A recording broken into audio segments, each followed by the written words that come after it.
In fact कुछ लोगों ने तो ऐसे क्लेम्स किए हैं कि जब उन्होंने अपनी कार नहीं रोकी तो वो औरत उनके कार के पीछे ही भागने लगी एंड थोड़े टाइम उस कार को चेस करने के बाद वो गायब हो गई। वो कहते हैं कि वो जंगली जानवरों से ज्यादा उस औरत की आत्मा से डरते हैं एंड ऐसा कहा जाता है कि ये इंडिया के टॉप 10 मोस्ट हॉन्टेड प्लेसेस में से एक है। कुछ लोगों ने बताया कि उन्होंने रात में कुएं के पास से किसी औरत के रोने की आवाज सुनी है जो रोते हुए मदद मांग रही थी एंड कुछ का तो कहना है कि उन्होंने उसी ओल्ड लेडी को उस कुएं के पास देखा है एंड वो उनके सामने ही उस कुएं में कूद जाती है। इन सब के अलावा एक और चीज है जो इन सब में कॉमन है एंड वो ये है कि जितने भी लोगों ने सुसाइड किया है वो सब बी विंग के 8th फ्लोर पे रहते थे एंड बाकी किसी भी फ्लोर पे से ऐसा कोई केस नहीं आया था, लेकिन सिर्फ उस 8th फ्लोर पे ही ये सारे हादसे हुए थे। मुंबई, जिसे कि सिटी ऑफ ड्रीम्स भी कहा जाता है, ऑल्सो ये इंडिया का फाइनेंशियल कैपिटल भी है। अब हर दिन दूसरे प्लेसेस से बहुत से लोग मुंबई में माइग्रेट होते हैं for various reasons such as education, jobs etcetera. Mumbai city में आपको डिफरेंट रिलीजन्स के लोग एंड डिफरेंट कल्चर्स भी देखने मिलते हैं एंड यहाँ पे बहुत सारे ब्यूटीफुल प्लेसेस भी है जहां आप अपने फ्रेंड्स एंड फैमिलीज के साथ विजिट कर सकते हो एंड इन प्लेसेस पे जाके आपका दिल खुश हो जाएगा। लेकिन मुंबई सिटी की ये सारी ब्यूटी आपको दिन के टाइम पे देखने को मिलेगी, लेकिन जैसे ही रात होती है तब चीजें थोड़ी बदल जाती है। रात होते ही चीजें थोड़ा डार्क टर्न ले लेती है। दिन के टाइम पे जो प्लेस आपको ब्यूटीफुल दिख रही थी, रात होते ही शायद वो आपको किसी हॉरर मूवी के सीन जैसी दिखने लगे। दिन में जिस जगह आप अपने फ्रेंड्स एंड फैमिली के साथ घूमने आए हो, शायद रात में आप वहां ना जा सको क्योंकि शायद रात में उस जगह पे जाना आपके लिए सेफ नहीं होगा। लेकिन ऐसा क्यों? आखिर रात में उन प्लेसेस पे ऐसा क्या होता है जिसकी वजह से हम रात में वहां नहीं जा सकते हैं? वेल, ऐसा कहते हैं कि रात में वो प्लेसेस हॉन्टेड हो जाती है एंड बहुत से लोगों ने तो दावा भी किया है कि जब रात में वो उन प्लेसेस पे गए थे तब उन्होंने भी पैरानॉर्मल एक्टिविटीज को एक्सपीरियंस किया था। सो फ्रेंड्स, इस वीडियो में मैंने मुंबई के कुछ फेमस प्लेसेस जिनको हॉन्टेड माना जाता है उनको कवर किया है। सो पहले नंबर पे जो प्लेस है वो है संजय गांधी नेशनल पार्क। सो ये पार्क मुंबई के बोरीवली ईस्ट में लोकेटेड है एंड ये स्टेशन से सिर्फ अराउंड 1 किलोमीटर ही दूर है एंड ये बहुत ही ब्यूटीफुल पार्क है। स्पेशली जो भी नेचर लवर्स है उन्हें तो इस पार्क में जाके मजा ही आ जाएगा। ऐसा कहते हैं कि ये एशिया के one of the most visited national parks में से एक है एंड अराउंड 20 लाख लोग हर साल यहाँ पे विजिट करते हैं। सो ये एक फेमस टूरिस्ट डेस्टिनेशन है इन मुंबई। अब भले ही ये प्लेस बहुत ही ब्यूटीफुल है एंड दिन के टाइम पे लोगों से भरा हुआ भी होता है, लेकिन जैसे ही रात होती है तब इस जगह का सिनेरियो भी चेंज हो जाता है। दिन के टाइम पे ये पार्क जितना ब्यूटीफुल लगता है,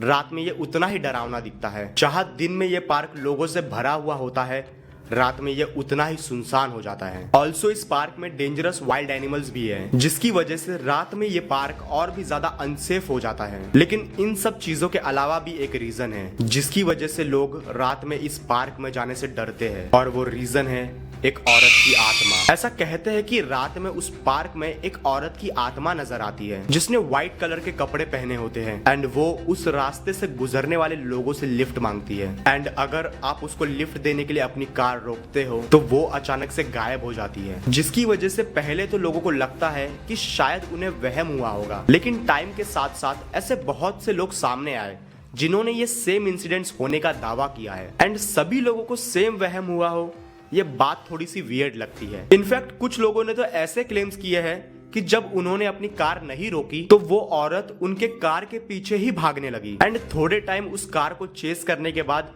वो गायब हो गई। उस औरत की आत्मा का खौफ इतना है कि वहाँ के लोकल्स भी रात में अपने घर से बाहर निकलने के लिए डरते हैं। वो कहते हैं कि वो जंगली जानवरों से ज्यादा उस औरत की आत्मा से डरते हैं। इनफैक्ट जो उस पार्क का गार्ड है वो भी रात होते ही उस पार्क से बाहर आ जाता है एंड मौन प्रार्थना करता है, मतलब मन में ही प्रार्थना करता है। एंड जब उनसे पूछा गया कि वो ऐसा क्यों करते हैं तो उनका रिप्लाई था कि मैं ये इसलिए करता हूँ ताकि मेरी मुलाकात कभी भी उस औरत की आत्मा से ना हो। अब क्वेश्चन ये है कि वो औरत है कौन? वेल, ऐसा मानते हैं कि इस पार्क में बहुत से हादसे हुए हैं जिनमें जंगली जानवरों ने बहुत से इंसानों का भी शिकार किया है एंड ये आत्मा उन्हीं में से किसी औरत की आत्मा है जो अब रात में इस पार्क को हॉन्ट करती है। बाकी ये बहुत ही ब्यूटीफुल प्लेस है, अगर आप कभी विजिट करना चाहो तो कर सकते हो, लेकिन सिर्फ दिन में। दूसरे नंबर पे जो हॉन्टेड प्लेस है वो है डिसूजा चौल। ये चौल माहिम में सिचुएटेड है एंड ऐसा कहा जाता है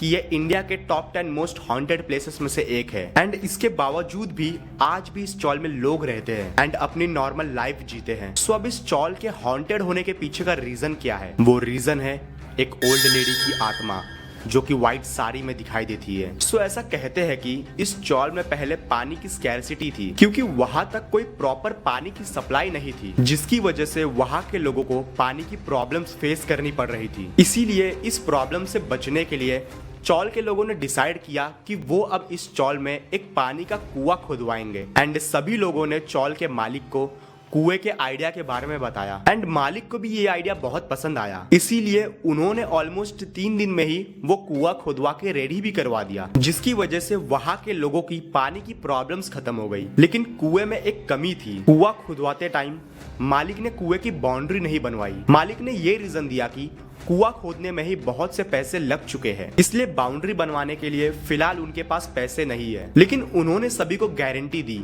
कि 1-1.5 महीने के अंदर वो बाउंड्री बनवा के भी रेडी करवा देंगे। सभी ने सोचा कि चलो 1-1.5 महीने की तो बात है, तब तक ऐसे ही काम चला लेंगे। लेकिन बाउंड्री ना होने की वजह से कुएं से पानी निकालते टाइम थोड़ा रिस्क तो था कि अगर किसी का पैर स्लिप हो गया तो, क्योंकि कुएं के आसपास का जो एरिया होता है वो थोड़ा स्लिपरी होता है। कुछ दिनों तक सब कुछ नॉर्मल चल रहा था, लोग उस कुएं से पानी निकाल के अपना काम कर रहे थे। लेकिन एक रात एक ओल्ड लेडी उस कुएं से पानी निकालने जाती है, लेकिन क्योंकि उस कुएं की बाउंड्री नहीं थी एंड वो एरिया भी स्लिपरी था, इसलिए जिस चीज का डर था वही हुआ। पानी निकालते टाइम उस ओल्ड लेडी का पैर स्लिप हो गया एंड वो उस कुएं के अंदर गिर गई। उन्होंने खुद को बचाने की बहुत कोशिश की, वो रोने लगी एंड दूसरों से मदद मांगने के लिए चिल्लाती रही, लेकिन कोई भी उनकी मदद नहीं कर पाया एंड इस वजह से उस कुएं में उनकी डेथ हो गई। इस हादसे के बाद से उस चौल में रात के टाइम अजीब चीजें होने लगी। कुछ लोगों ने बताया कि रात के टाइम उस कुएं के पास उन्होंने किसी औरत को देखा जो अचानक से उनकी आंखों के सामने ही गायब हो गई। कुछ लोगों ने बताया कि उन्होंने रात में कुएं के पास से किसी औरत के रोने की आवाज सुनी है जो रोते हुए मदद मांग रही थी एंड कुछ का तो कहना है कि उन्होंने उसी ओल्ड लेडी को उस कुएं के पास देखा है एंड वो उनके सामने ही उस कुएं में कूद जाती है। इन्हीं सारी पैरानॉर्मल चीजों की वजह से वहां के लोग रात में अपने घर से बाहर निकलना अवॉइड करते हैं एंड उस कुएं का भी यूज करना लोगों ने बंद कर दिया है। हाँ, लेकिन लोगों का ये कहना है कि वो ओल्ड लेडी की आत्मा किसी को भी हार्म नहीं करती है, लेकिन फिर भी लोग रात में बाहर निकलने का रिस्क नहीं लेना चाहते हैं। हाँ, लेकिन दिन में ऐसा कुछ सिनेरियो नहीं है। दिन में ये चौल एक नॉर्मल चौल जैसे ही है, लेकिन जैसे ही रात होती है तब यहाँ का सिनेरियो भी चेंज हो जाता है। लिस्ट में जो अगला हॉन्टेड प्लेस है वो एक टावर है जिसका नाम है ग्रैंड पैराडी टावर। इस टावर को ईयर 1975 में बनाया गया था एंड इसमें टोटल 28 फ्लोर्स है। ये टावर साउथ मुंबई के मलाबार हिल्स में सिचुएटेड है एंड ये बहुत ही ब्यूटीफुल टावर है एंड एक टाइम पे ये बहुत एक्सपेंसिव भी हुआ करता था। इस टावर की एक रेपुटेशन है कि एक टाइम पे इसमें बहुत रिच बिजनेसमैन भी रहा करते थे एंड ये अपने ब्यूटीफुल व्यू के लिए भी बहुत फेमस था। लेकिन आज के टाइम पे ये टावर किसी और ही चीज के लिए फेमस है एंड वो है इसके अनएक्सप्लेन्ड सुसाइड केसेस के लिए। इस टावर में बहुत से लोगों ने सुसाइड किया है एंड सबके सुसाइड करने का तरीका एकदम सेम था। सबने टावर से जंप करके सुसाइड अटेम्प्ट किया था। मतलब सोचो ना, सबने यही एक तरीका क्यों चूज किया? ये कोई कोइंसिडेंस तो नहीं हो सकता, इसका कुछ अलग ही रीजन है। इन सब के अलावा एक और चीज है जो इन सब में कॉमन है एंड वो ये है कि जितने भी लोगों ने सुसाइड किया है वो सब बी विंग के 8th फ्लोर पे रहते थे एंड बाकी किसी भी फ्लोर पे से ऐसा कोई केस नहीं आया था। लेकिन सिर्फ उस 8th फ्लोर पे ही ये सारे हादसे हुए थे। जो सबसे पहला सुसाइड केस आया था वो एक लड़की का था जिसने 8th फ्लोर से जंप करके सुसाइड किया था एंड उसके बाद से ही ये सुसाइड केसेस आना स्टार्ट हो गए। उस लड़की के बाद ईयर 1998 में एक फैमिली उस फ्लोर पर रहने को आई जिसका नाम था दलाल फैमिली एंड उस फैमिली में टोटल 5 मेंबर्स होते हैं। एक ओल्ड हस्बैंड एंड वाइफ, उनका एक बेटा एंड उसकी वाइफ एंड उन दोनों की एक 9 साल की बेटी। तो एक दिन वो दोनों old husband and wife suicide कर लेते हैं उसी 8th फ्लोर से जंप करके एंड जब पुलिस इन्वेस्टिगेशन होती है तब उनको एक सुसाइड नोट मिलता है जिसमें लिखा था कि उनका बेटा और उनकी बहू उन पे बहुत अत्याचार करते थे, जिसकी वजह से उन दोनों ने ये कदम उठाया एंड इसकी वजह से पुलिस उन दोनों हस्बैंड एंड वाइफ को अरेस्ट कर लेती है एंड कुछ दिनों बाद वापस छोड़ भी देते हैं एंड ये केस 7 साल तक चलता है एंड 2005 में